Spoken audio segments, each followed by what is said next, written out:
Ir ok, labi. Tad, kur mēs palikam? Tad, ceturtā nodaļā mēs palikam pie, jā, mēs palikam pie primāras, terciālas un sekundāras regulēšanas, pabeidzam tad runāt par to, kas notika energosistēmā. Ja mums ir kaut kāda regulēšana, un ja mums nav nekādas regulēšanas. Un šodien tad mēs sāksim runāt par pretāvārijas automātiku, jeb citiem vārdiem, ko darīt, ja mums notika kaut kur kāda avārija un veidojas deficīts. Nu, sāksim mēs ar kur ir tā. Mm, mm, mm, mm, mm. Materiāli, un es domāju, ka kur ir treša arī ar izsako. Tad pirmkārt, kas mums ir?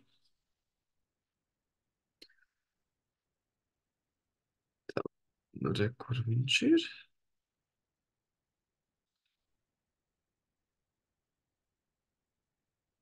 Tad pirmais, kas mums ir automātiska rezerves ieslēgšana arī automātikā. Tātad, kā es jau stāstīju, mums ir N-1 kriterijs, ja, kuru mums ir nepieciešams nodrošināt.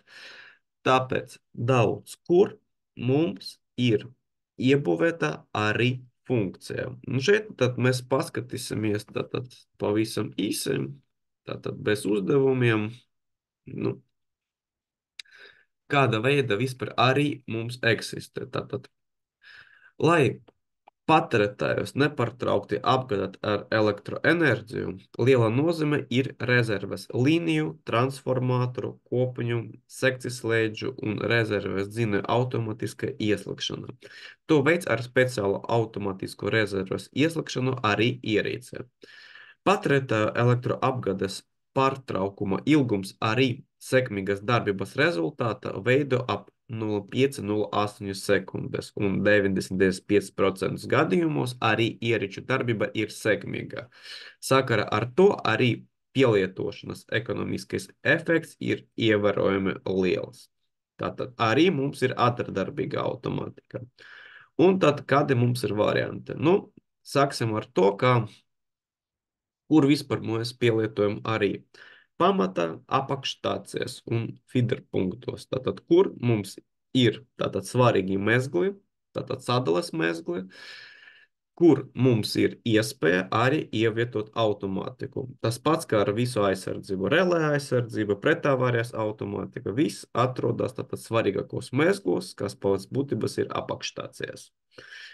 Pirmais mums ir vienkopņu sistēma, kur mēs redzam, tātad kā piemērs. Ja? Mums ir divas līnijas, WD un W rezerves.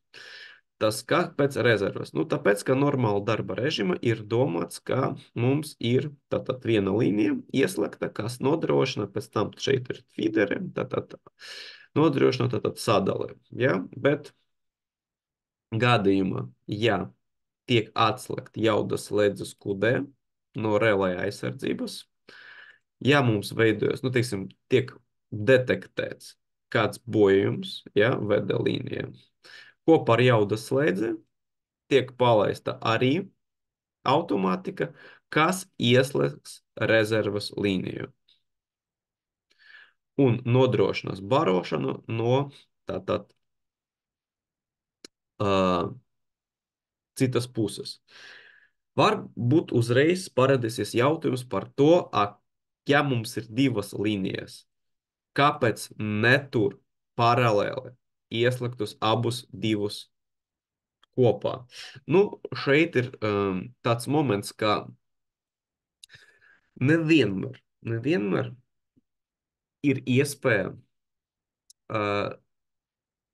izveidot relē aizsardzību, selektīvo relē aizsardzību, ja, kad mums veidojas cilpas. Un kad mums ir sadales līmenis, cenšas turēt cilpus vaļā. lai mums varētu iztikt, piemēram, ar virzītu strāvas aizsardzību ar vienu iestatījumu komplektu.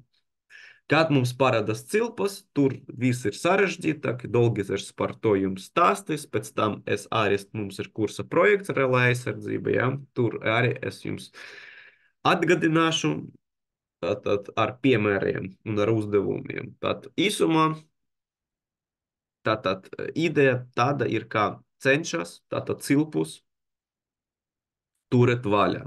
Attiecīgi, mums ir līnijas paralēlas, jo cilpa, kā veidojas cilpas? Tāpēc, ka ir paralēlas līnijas. Ja? Tātad mums ir paralēlas līnijas un ir iespēja tātad, pārslēgties, tad atslēgt vienu no, un tad ieslēgt, kas bija atslēgts. Ja? Ok, otrais variants, otrais piemērs šeit B, tātad mums ir sekcijas slēdzis, tātad mums ir kopne, sekcionēta kopne, ja? Tātad, kura mums iespējas ir sadalīt daļās, un attiecīgi, ja mums veidojas kāda problēma ar, tātad mums ir arī kopnes aizsardzība, ja?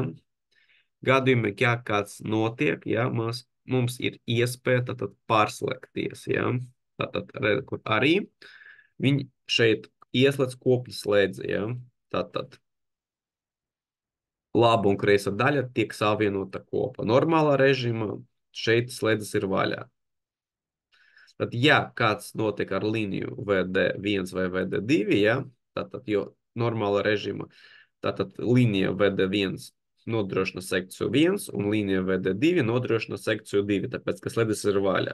Gadījumā, ja kas notiek, tad mēs vienkārši saslēdzam abus slēdžus, abus sekcijas kopā un nobarojam ar vienu līniju. Tad idejiski, ja kāds notiek ar līniju VD1 vai VD2, atkal relē aizsardzība atslēdz savu jaudu slēdzi un no jaudu slēdža palaižas arī, lai saslēgtu sekcijas kopā. Tā, trešais piemērs. Trešais piemērs. Mums ir divi transformatori apakšstācijā. Atkal normāli darba parasti. Nu, nevis parasti, bet vienmēr gan. Vienkārši ir citi varianti, bet pamata, ja. Var teikt, vismaz mums ir divi transformatori. Katra apakšstācija ir paralēli vismaz divi transformatori. Pamata autotransformatori. Un normāla režīma ir ieslēgts viens transformators. Gadījumā, ja kāds notiek ar transformatoru, mums automātika atslēdz vienu transformatoru, ieslēdz otru, lai nobarotu. Nu, pie tam atkal šeit ir variants, kad mums ir viena kopņu sistēma, kas, protams, maz kur tiek pielietots. Parasti vai mums ir divu kopņu sistēma, vai mums ir sekcionēta kopne, ja? Tātad arī ir sekcijas slēdzi, ja? Tātad kas arī pārslēdz patērētājus kopā ar transformatoru, tātad, lai visi paliek tātad nobaroti. Nu, un šeit, principā, jā, nu, šeit ir tātad motora, pēc motora, nu, tur daudz kas varētu būt, bet tipiskais piemērs, ka mums ir kaut kāds sūknis, jā, cirkulācijas sūknis vēl kaut kur ir nepieciešamība tad uz vietas, jo šeit ir motors, ir patērētājs, jā, un šeit tātad patērētāja ieviešana pie tam. Piemēram, elektrostācijās, ja tur mums ir diezgan jaudīgie sūkņi, kas nodrošina visu procesu, kas ir ļoti būtisks un svarīgs stācijas elements. Un tātad pazaudēt sūkni būtu ļoti dramatiski. Tāpēc paredzēt arī, lai varētu ieslēgt rezerves sūkni. Pēc tam mēs skatīsimies, nu, detalizēti izskatīsim, piemēram, blackoutu, kas bija Itālijā 2003. gadā. Un man viens students arī raksta par to diplomu darbu, un viņš tur ir no atskaites, jo tur tā kā bija daudz kas raksta atskaites par to, nu, bija oficiāla atskaite par to, kas tur ir noticis, tātad solis pa solim, kā teikt, sekunde pēc sekunde. Un tad var, nu, tā kā viņš to visu apkopo informāciju, un tur var redzēt, nu, mēs paskatīsimies par to, kā daudz kur tieši sukņu dēļ, daudz kur bija pazaudēta ģenerācijā. Tad sākas frekvences samazināšana, spriegumas kritums, un rezultātā aizsardzība atslēdza sukņus, un no tā tika apturēta pat palikuša ģenerācija. Nu, ot, un tā tālāk. Un tā tālāk, tātad pamata ideja tātad ir automatiska tātad rezerves ieslēgšana. Pie tam šeit ir neliels arī piemērs par to, kā izloties iestatījumi, bet šeit idejiski, ja? Mums ir svarīgi saprast, kāds mums ir nepieciešams laiks un kāds mums ir palaišanas spriegums, ja? Tātad, principā šeit ir minimāls sprieguma relejs, ja? Lai palaist arī tātad pēc sprieguma. Un tad laiks, tātad laika aizturē, ja? Lai neieslēgties pārējais procesa laika, ja? Tāpēc šeit arī ir tātad neliela laika aizturē. Nu, plus visi mehanizmi, kamēr viss notiks, ja? Tātad no tā momenta, kad būs signāls, līdz momentam, kad nostrādā mehanika, ja? Ok, īsuma par arī. Tagad iesim tālāk, un nākamais, mēs par ko šodien parunāsim, būs laikam AI, un mēs beigsim ar AF. Tā re, kur ir AI. Parunāsim par AI. Arī par AI mēs parunāsim bez uzdevumiem, bet parunāsim, kas tas ir un kāda ir veidi. Tātad, kas tas ir AI? Jo AI arī ir ļoti būtisks energosistēmas automātikas elements, kas mums palīdz palikt darbā. Jo relē aizsardzība, nu, labi saprojektēta, ja, un viss mums tātad pamanīs kādu bojumu un atslēgs bojotus elementus, jeb idejiski, ko dara relē aizsardzība. Atdala bojotu elementu no sistēmas. Tas nozīmē, ka nostrādā relē aizsardzība, mēs zaudējam bojotu elementu. Un, kad mēs zaudējam kādus elementus, mums tātad, kā mēs skatāmies energosistēmā, pāriet no normāla darba režīma, pavaināta režīma, pirms avārijas režīma un tā tālāk viss varētu attīstīties. Tāpēc būtu labi, lai mēs varētu pamēģināt atkārtoti vai atpakaļ ieslēgt elementu, kuru atslēdza relē aizsardzība. Kāpēc? Nu, tāpēc, ka pēc statistikas, ja, ļoti bieži vien bojumam ir pārējošs raksturs. Nu, īpaši, ja mums ir līnijas, kaut kas saskaras, ja uz kādu īsu brīdi veidojas izslēgums, mēs taču nezinām, kas tur ir. Tāpēc ir nepieciešams, lai relē aizsardzība vienmēr tātad nostrādā. Bet, ja bojumu vairs nav, būtu liederīgi elementu ieslēgt atpakaļ un tātad uzlabot situāciju, jeb palielināt drošumu.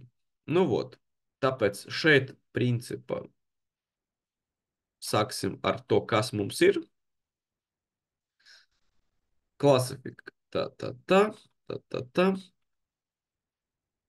Tātad AI ierīces. Kas mums ir? Mums ir transformatoru AI, līniju AI, kopņu AI, elektrodzīnu AI. Pie tā mums ir gan trīsfāžu, gan vienfāžu AI. Nu, trīsfāžu tātad, kad mums ir vidspriegums, ja? Kad mums ir ausspriegums, piemēram, pat 110 kV, mums visi jaudas slēdži ir tātad trīsfazīgie. Tas nozīmē, ka mēs vadam uzreiz visas trīs fāzes. Tātad, ja mums ir komanda uz atslēgšanu, mēs atslēdzam trīs fāzes. Ja ieslēgties, tātad mēs padam komandu ieslēgties un viens elements jaudas slēdzes uzreiz ieslēdz visas trīs fāzes. Mēs nevaram vadīt atsevišķi katru fāzi. Pie tam, ja mums ir spriegums 330 un vairāk, mums jau katrai fāzei ir atsevišķi jaudas slēdzes. Tad attiecībā mēs vadam trīs jaudas slēdžus. Un tas nozīmē, ka mēs ieslēdzam pa vienam un atslēdzam pa vienam. Tāpēc šeit ir tāda vienfāžu un trīsfāžu AI. Pie tam šeit, nu, tālāk vienkārši saka, kā tīs skatāmies. Mums ir ar vienpusēju bārošanu un ar divpusēju bārošanu. Kas tas ir? Nu, ja mums ir radiāls tikls, nu, jeb radiāls posms, vai mums ir cilpa.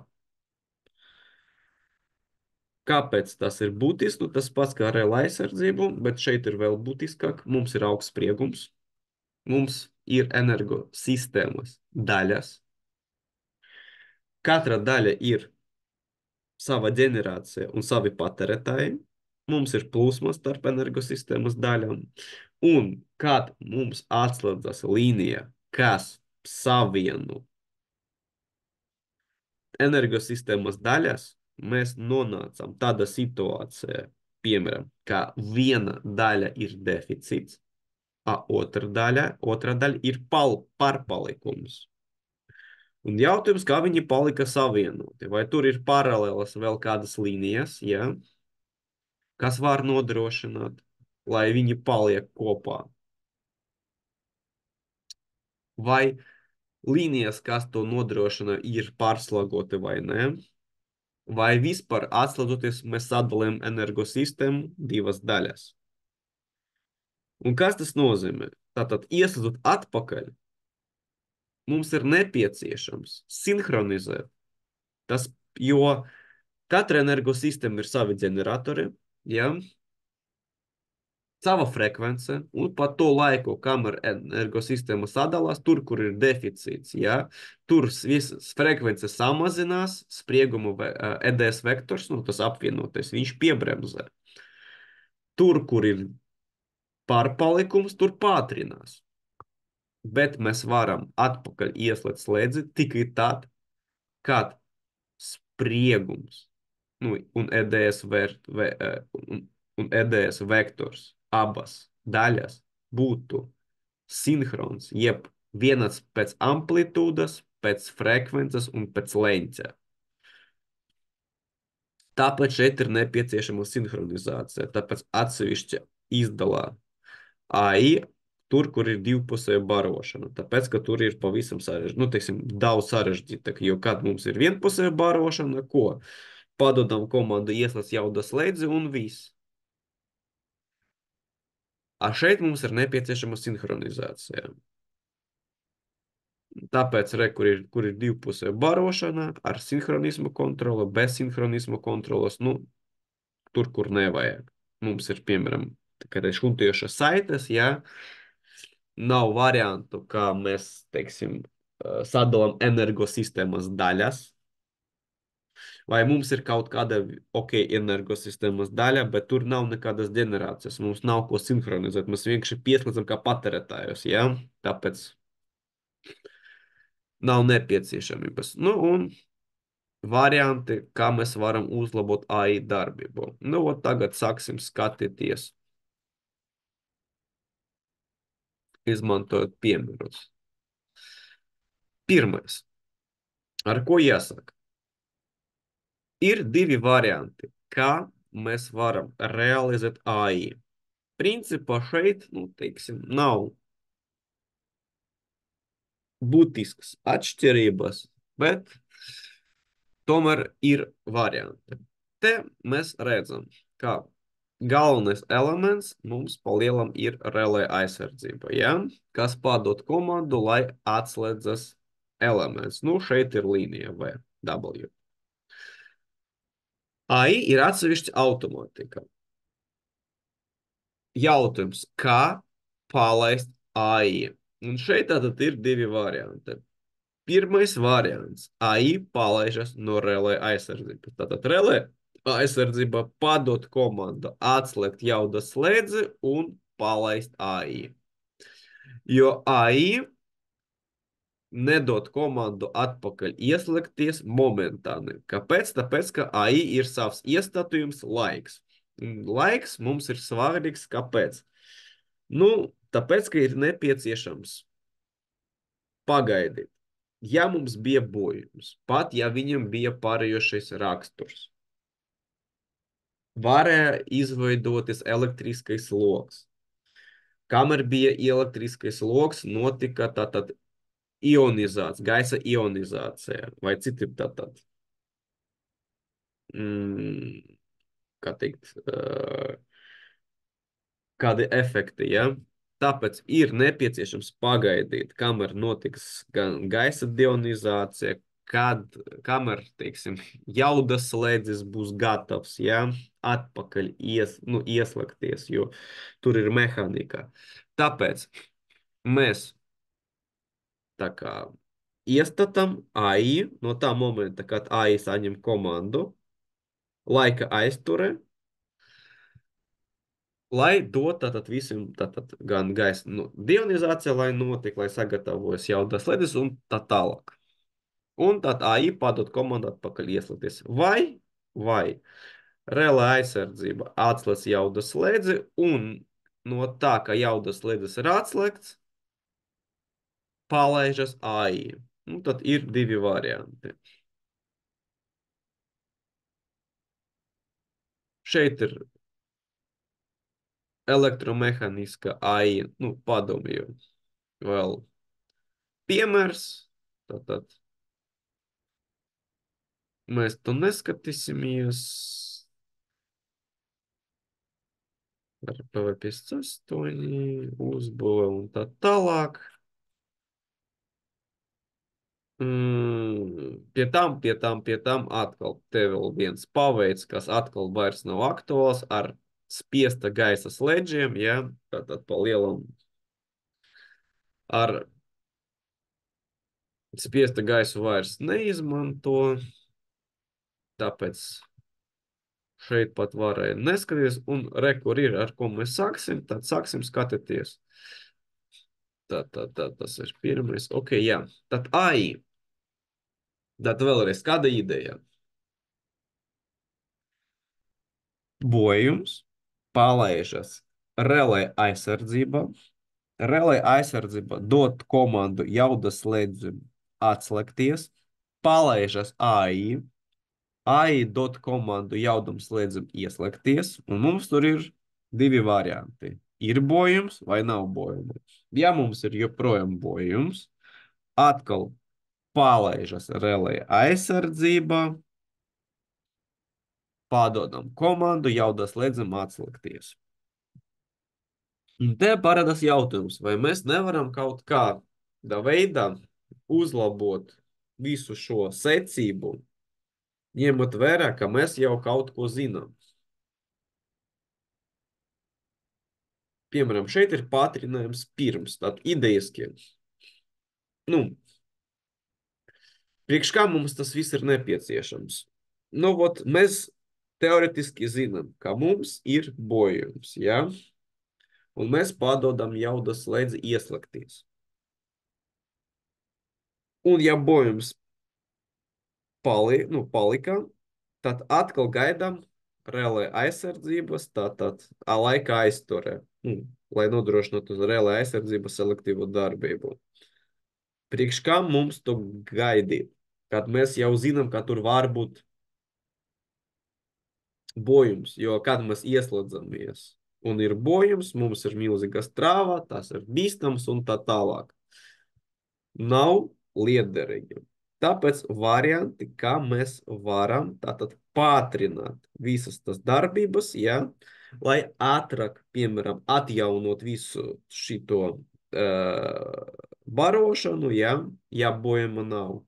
Un, ja bojums ir, lai negaidīt, kamēr tātad kamēr pāries tas laiks no relē aizsardzības, lai atkal atslēgtu. Šeit tad tie visi varianti. Tātad. Sāksim skatīties. Pirmais, tātad pēc nosaukuma pātrinājums pirms AI. Tas nozīmē, ka mēs cenšamies kaut ko pātrināt. Tūlīt sāksim skatīties. Tad šeit ir tāds piemērs. Un atkal, skatoties piemērus, mēs te apspriedīsim arī, kādus aizsardzības elementus mēs varam izmantot. teiksim, cik daudz un cik liederīgi.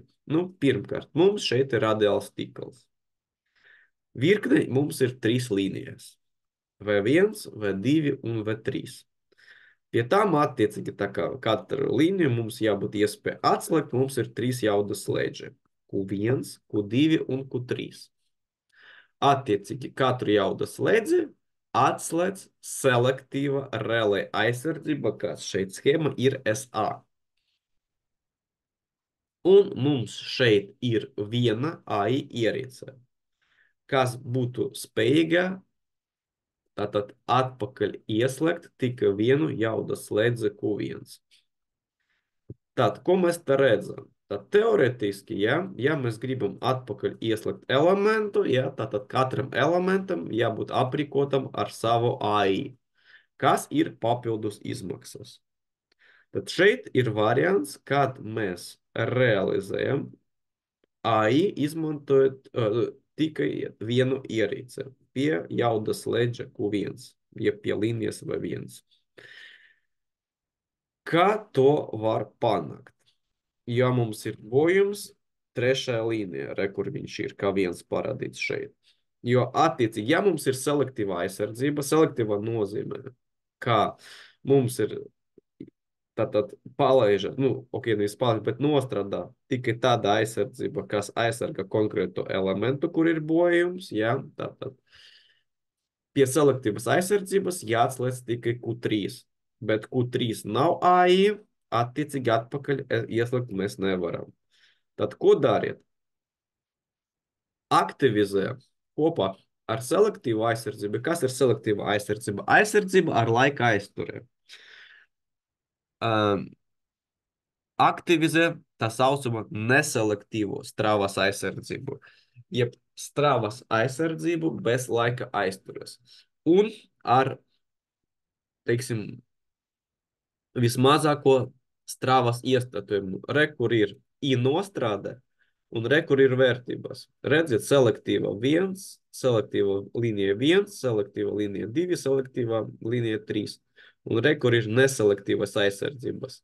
Speciāli, lai pie jebkura bojuma tātad nostrādā neselektīvas stravas. Lai varētu redzēt, tad minimālais laika stravas iestatījums. Lai varētu tātad detektēt jebkuru izslēgumu stravu. Un tad pirmā nostrādā neselektīva aizsardzība. Kāpēc? Ja mums ir bojums līnija V3, stravu pamana gan selektīva aizsardzība šitā, gan neselektīva. Bet tā, ka neselektīva nav stravas aizturas, viņa arī nostrādās pirma. Kur ir otrais zīmējums, kur ir laiks. Tad neselektīva ir mazākais nostrādas laiks. Kāpēc? Tāpēc, ka, lai mākslīgi pirmais vienmēr nostrādā Q1. Tad nostrādā uzreiz Q1, neselektīvi, protams. Mums bija bojums šeit, varēja atslēgt patērētāju tikai šeit, bet mēs uzreiz atslēdzam visu un atstājam visus patērētājus bez barošanas. Bet ar ideju, ka AI izlabos situāciju. Tad palaižas AI un tad atjauno barošanu. Pie tam šeit neselektīvai aizsardzībai ir atļauts nostrādāt tikai vienu reizi. Tas nozīmē, ka, ja bojumu ir pārējošais raksturs, viss ir kārtībā, mēs atjaunojam ar AI. Ja bojums paliek, neselektīva ir noblocēta un selektīva atslēgs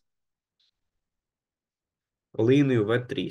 Vot tāda ideja. Tātad, ko mēs te, kāds ieguvums? Pirmkārt, mēs drusciņi samazinām laiku, kamēr ir bojums.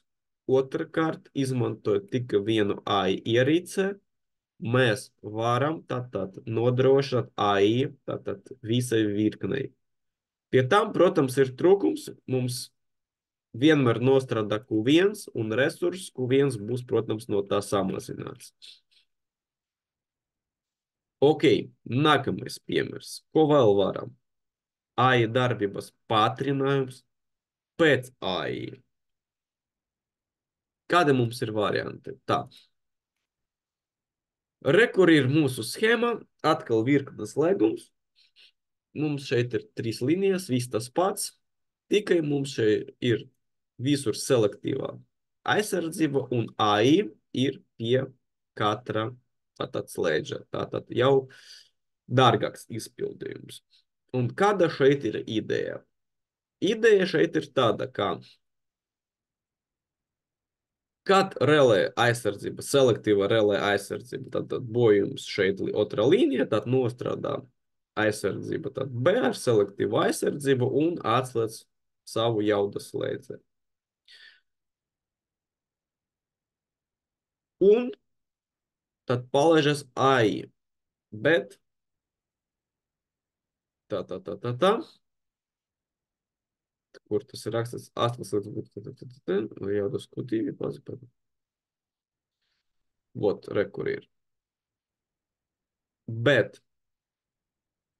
pēc tam, kad AI padod komandu ieslēgt jaudas slēdzi, relējam, šitam te relēm tiek noņemta laika aizture uz nelielu intervālu, nu tātad uz laiku. Kas par ideju? Nu, mēs zinām, ka šeit varētu būt bojums, ja, ar lielu varbūtību. Tad priekš kā mums gaidīt, lai aizsardzību uzreiz atslēdz.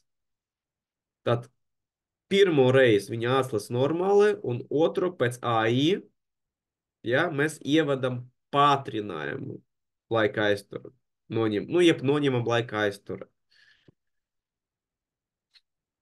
Lai, kad ieslēdzamies, būtu iespēja bez laika aizturas atslēgties atpakaļ.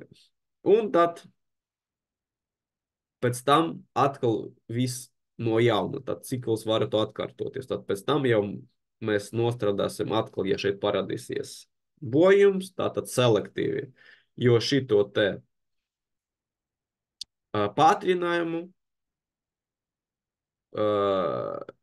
ieslēdz AI. Vot tāds variants. Nu, un trešais variants, tātad pātrinājums pirms un pēc. Ja? Tātad šeit jau vēl sarežģītāk, tad apvienot divus iepriekš apskatītos variantus, kad mums nepieciešams tad katru aprīkot gan ar selektīvo, gan ar neselektīvo aizsardzību, ar AI, un šeit vēl papildus ar sprieguma esamības kontroles, ja? Lai nebūtu ieslēgšanas, kamēr nav sprieguma. Tātad, nu, atkal šeit mēs uzreiz atslēdzamies, ja? Bet atkal, tā kā katru aizsardzība ir aprīkota ar neselektīvu aizsardzību, tas nozīmē, ka mēs atkal atslēdzamies visi, tātad visi kopā. Nu, protams, jā, mums bojums ir šeit, un virsmas slēgums skaidrs, ka izslēguma šeit nebūs, un tātad šeit nekas nenotiks, bet vienkārši kas virkne mums ir, tātad līdz bojējumam, jā, tad tur atslēgsies katrs jau jaudas slēdzis, jā, un pēc tam atkal visi ieslēdzas.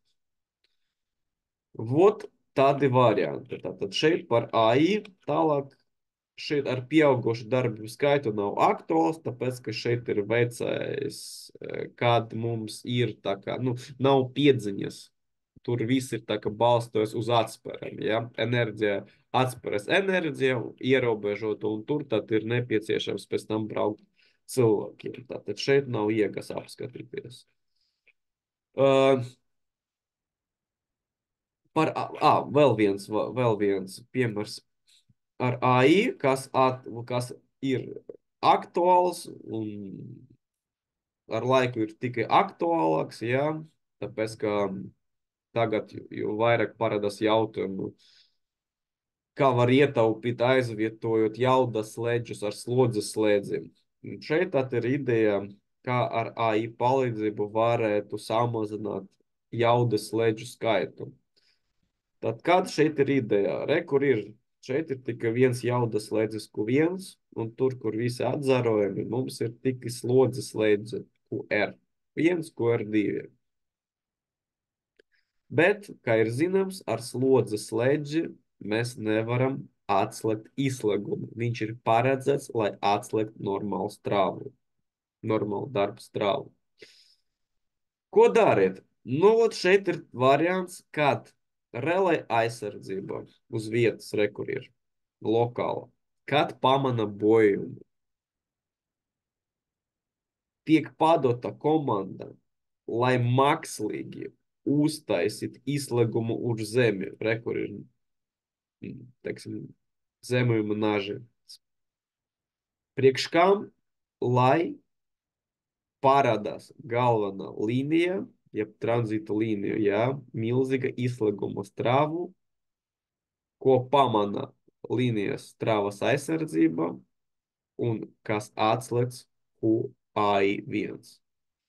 Tātad, noņemot spriegumu un strāvu attiecīgi, varam atslēgt slodzes slēdzi un izolēt no tīkla bojoto elementu. Un AI attiecīgi atpakaļ ieslēgs Q1 un atjaunos barošanu. Tātad ideja kāda mākslīgi tad iedarbināt selektīvu aizsardzību un atslēgt Q1 bez traumas pauze, atslēgt tātad savu slodzes slēdzi un ar AI atjaunot tātad barošanu. Tāds variants. Kas ir par vienpusēju barošanu? Un nākamais. Nu, šeit ir idejaski. Tātad AI, kad mums ir divpusēja barošana. Tad re, kur ir sistēmas viena vai viena sistēma, nu, otra sistēma vai sistēmas daļas, ja, kur mums ir līnija, kas to visu savieno, un attiecīgi tā līnija tiek atslēgta un atpakaļ, lai ieslēgtu, ir nepieciešama sinhronizācija. Kā sinhronizēt? Kontrolēt spriegumu un EDS vektoru. Tad attiecīgi sākuma ieslēdzas viens jaudas slēdzes, lai parādās, ja, spriegums, lai varētu salīdzināt divas vērtības, jo, lai sinhronizētu, ir nepieciešama informācija no katra gala, ja. Tad re, kur ir tad viens ieslēdzas un otra notiek tā sinhronizācija. Tad var izdarīt, ka viens gals ir aprīkots ar sinhronizatoru un viens vienkārši ieslēdzas. Nu, šeit ir ideja, ka abi divi gali ir spējīgi sinhronizēt, bet vienkārši, lai tā kā, nu, vienmērīgi izmantot resursus, tad vienkārši secīgi izmanto vienu, pēc tam otru, ja. Un šeit ir atkal veca pandēmiju RPV58 uzbuve, kā notiek elektromehāniska sinhronizācija, bet, kā es saku, tādus vairs neizmanto, tāpēc nav vērts arī apskatīties. Ja? Tātad var apkopot, ko mēs te tagad zinām. Tātad elementi, pretavārijas elementi, kas varētu palīdzēt. Tātad mums ir arī un mums ir AI. Tad pie tam, ja mēs tātad pazaudējam kaut kādu tīkla elementu, tas vēl neko nenozīmē, mēs varam viņu atpakaļ ieslēgt. Un tad pāriet atpakaļ no pavaināta režīma, normāla darba režīma. Ja? Bet, ja nekas nepalīdz, mums vēl ir viena automātika, kas saucas par AF, ko mēs tagad arī paskatīsimies. Un pie tam šeit var izmantot arī materiālus. Tad mums ir AF gan šeit, no vienas grāmatas materiāls, un mums ir AF vēl šeit, no Čuičina grāmatas. Tur druskuļi atšķiras bildes, tāpēc skatīsimies gan. Nu, pirmkārt, es gribu sākt skatīties, tātad, principā, kas ir frekvence, mēs jau parunājam par to, kā frekvence mums pasaka, lai sistēma būtu līdzsvarota. Un šeit, vot, re, kur ir 6.1 grafiks, šeit ir viens, nu, tāds svarīgs moments. Par to atkal atgriežamies. Mēs arī par inerci visu laiku runājam, jo mums ir svarīgs laiks.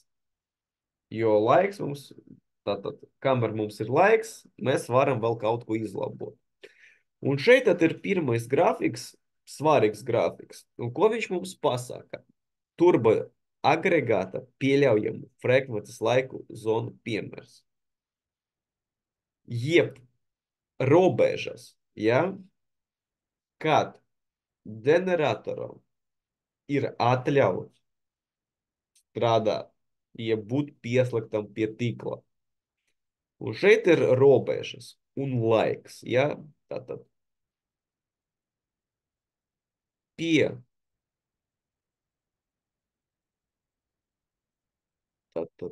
es vienkārši te skatos. Tad re, kur mums ir labi. Kā es saku, palielināta frekvence, protams, nav laba, bet mums ir diezgan vienkārši, ja, tātad frekvence samazināt.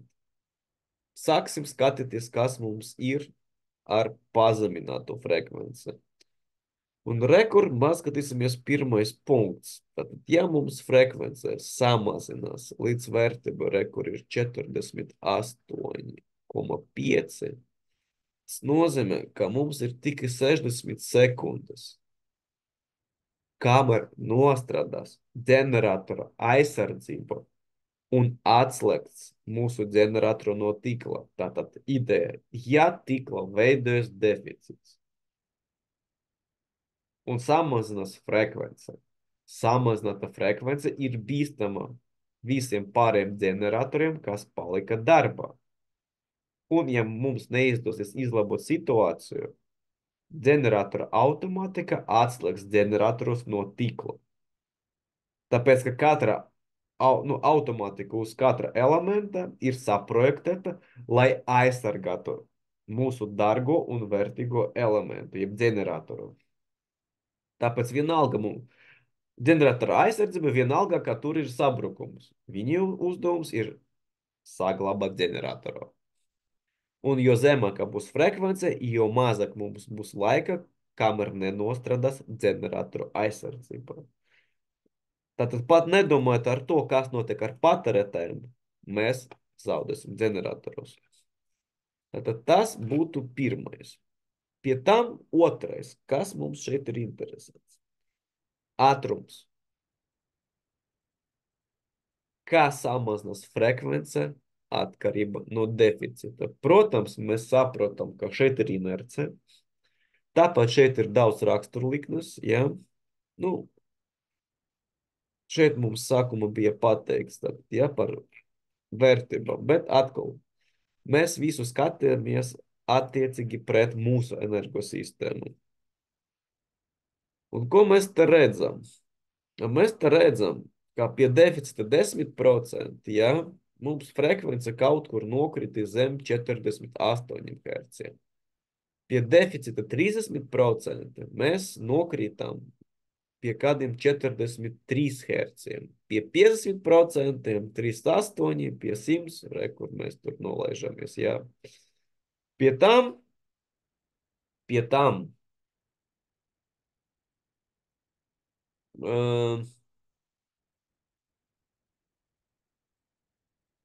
47 Hz 20 sekundes, jā. 47 mums ir šeit, ja, rekord 47 Hz.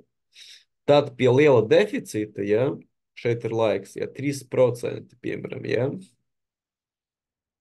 mēs nokritīsim, ok, kur mums bija 46 Hz, ja, 45, 0, 46, kādas 8 sekundes, ja, 46 mums būs pie 3% deficīta, uz 46 pēc, labi, lai ir 3 sekundes. Pēc 3 sekundēm, ja, mēs esam jau pie 46. Ģeneratoram ir atļauts 8 sekundes, bet frekvence turpina samazināties. Un attiecīgi laiks, frekvence samazinās un pieļaujamais laiks atkal strauji samazinās. Un tas nozīmē, ka sabrukums notiks ļoti ātri, kad atslēgsies visi ģeneratori. Ko darīt?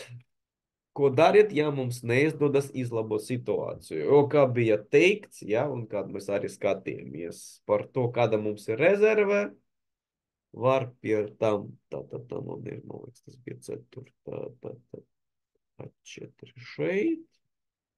Nē, tas ir A1. Man ir A4.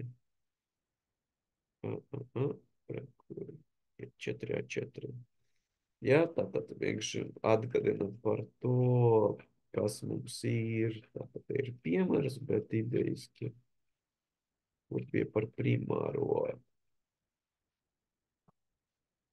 Tas ir regulātori, kur bija rakstis vienkārši, lai būtu no gramatas. Blokiem, kas piedalās frekvences sekundāru regulēšanā, jāspēj reālās bāzes slodzes apgabala mainīt slodzi plus mīnus 10% robežas no nominālas jaudas. Ja, tas ir sekundārā.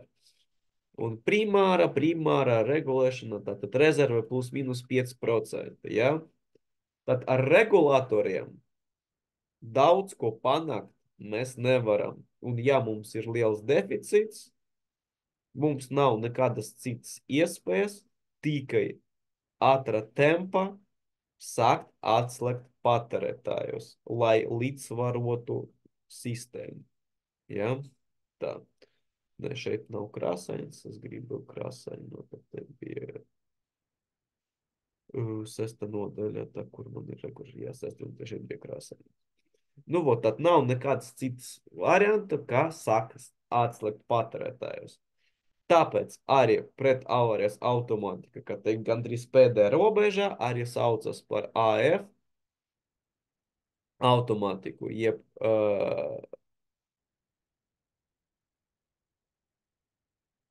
automatiskā, tātad atslodze pēc frekvences. Tā, vienkārši tā, kur mums ir rekur AF. Vienkārši nosaukums, ja? Automatiskā atslodze pēc frekvences. Pie tam, nu jā, sākumā vēl par to, par ideju vēl jāpasaka, tā, kur man bija labāka bilde nākamā.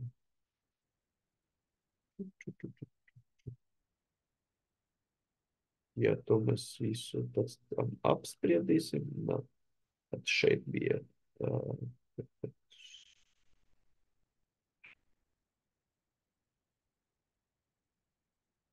Aha, re, kur ir.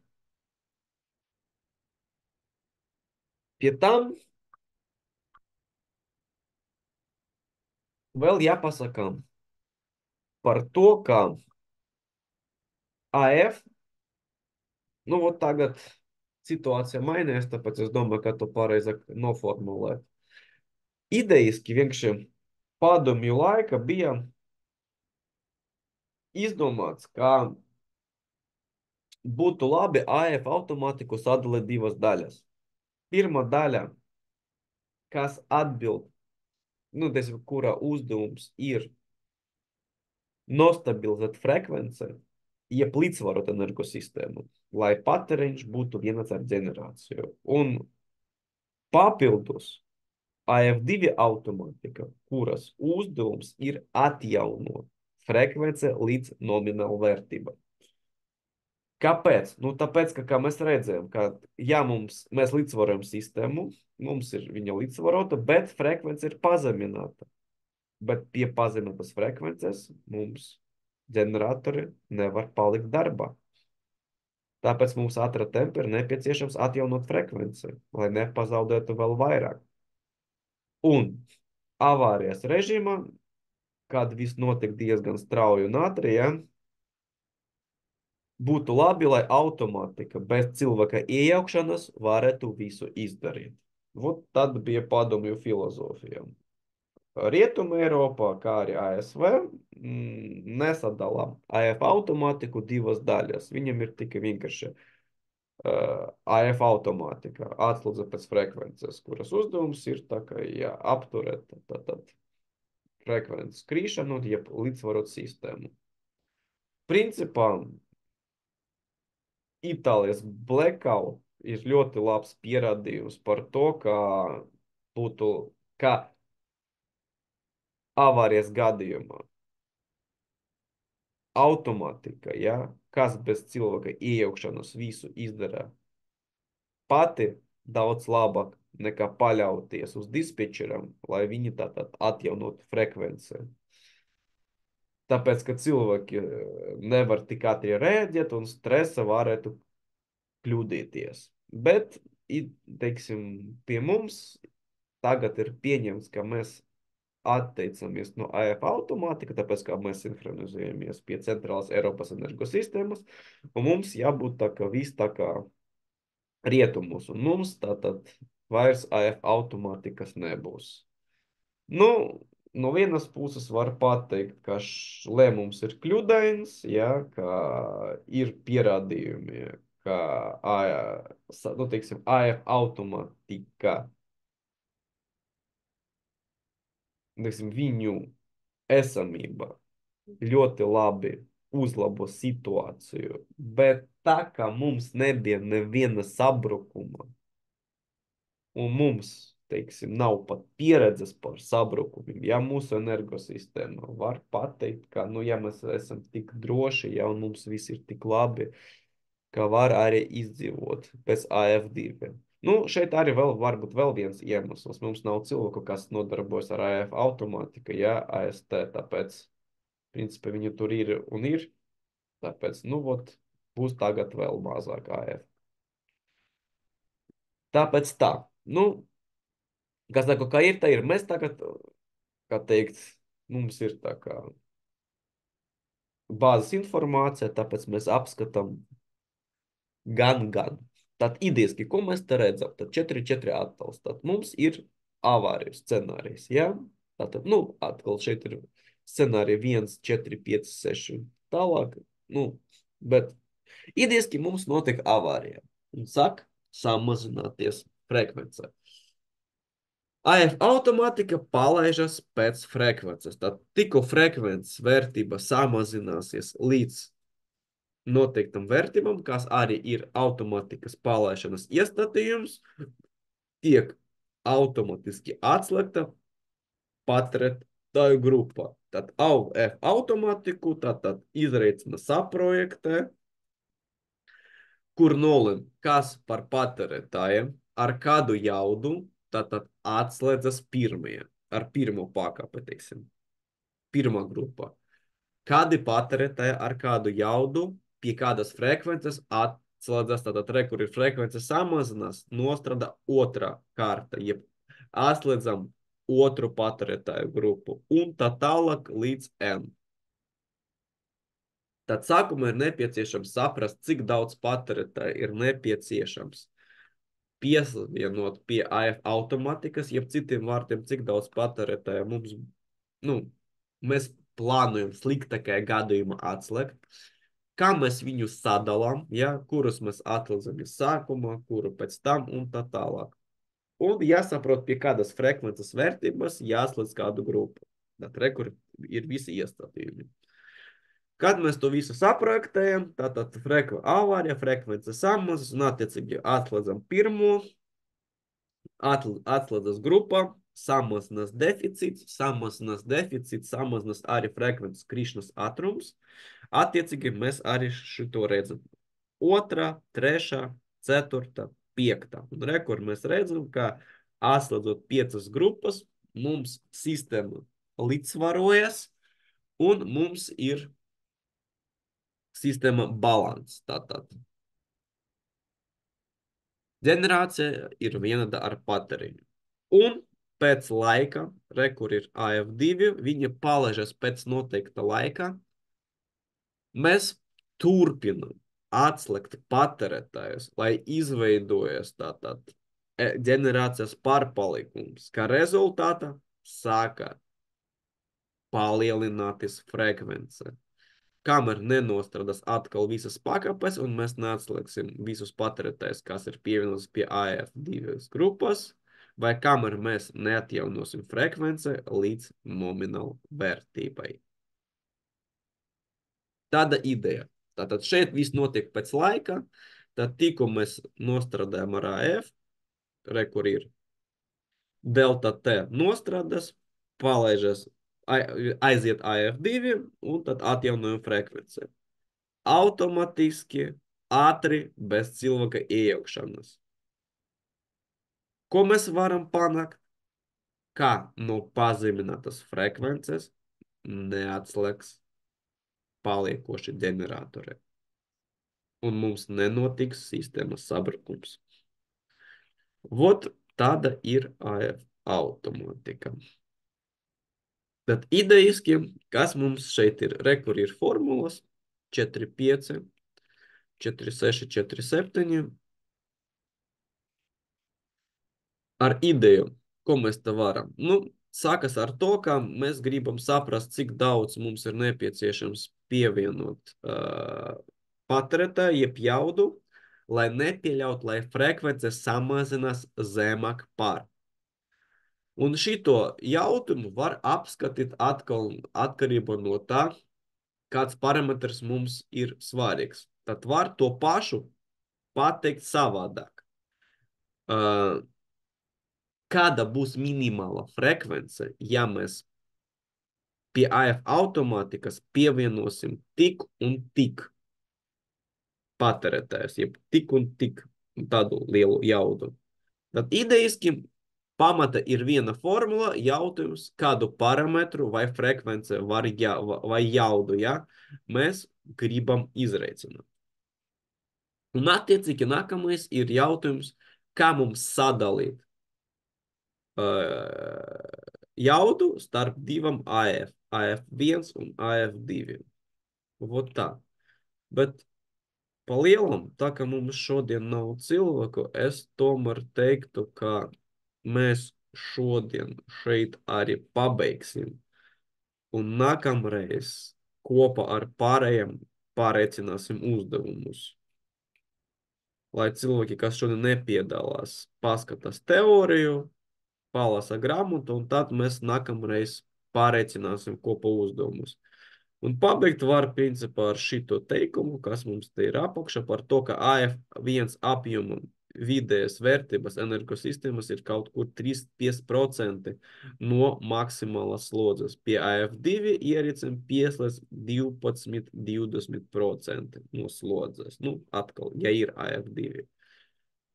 Tātad, tur, kur, nu, teiksim tā, padomju energosistēmas tā kā mantojums, ja tur ir AF2 automātika, bet, kā es saku, Rietum Eiropā, tā kā viņa nav izplatīta. Vot tā. Nu, un arī nākamreiz tad parunāsim drusciņā. Sākumā pārreicināsim uzdevumus, un šeit tur ir tā kā īsuma, jā, principā kā ļoti īsi, kā, teiksim, AF automātika tiek realizēta tur dažādas valstis. ASV, tur Izraela, Portugāla, un tā tālāk. Tā kā tā. Labi, tad es apturu šodien ierakstu.